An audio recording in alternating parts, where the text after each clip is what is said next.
અમરેલી જિલ્લામાં માત્ર એક જ બ્લડ બેંક હોય, બ્લડની ખૂબ જ જરૂરિયાત હોવાથી સાવરકુંડલા ખાતે સદભાવના ગ્રુપ દ્વારા રક્તદાન કેમ્પનું આયોજન કરાયું હતું.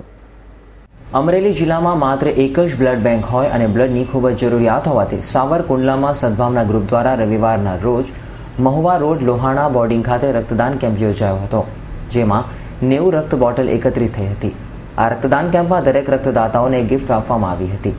સદભાવના ગ્રુપ નામની સેવાકીય સંસ્થા જે 10 વર્ષથી સાવરકુંડલામાં સેવાકીય પ્રવૃત્તિ સાથે સંકળાયેલી છે, 206 થી લઈને અત્યાર સુધીમાં આ ગ્રુપ દ્વારા શ્રી ગણપતિ બાપાની અસીમ કૃપાથી તથા પરમ પૂજ્ય ઉષા મૈયાના આશીર્વાદથી 40 રક્તદાન કેમ્પ થયા છે. તેમજ એમ્બ્યુલન્સ સેવા, મેડિકલ સાધન, અંતિમ ક્રિયા કીટ, ઓક્સિજન કીટ, શબ ચોકી જેવી સેવા કાર્યરત છે.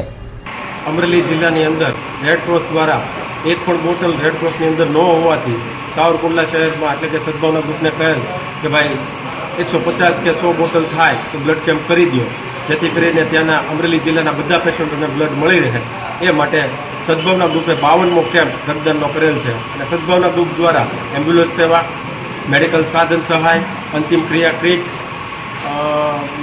શબ ચોકી, બસ આટલી વસ્તુ આપવામાં આવે છે અને 24 કલાક બ્લડ હેલ્પલાઇન ચલાવવામાં આવે છે. Yogesh Undkat, S9 news, Savarkundla.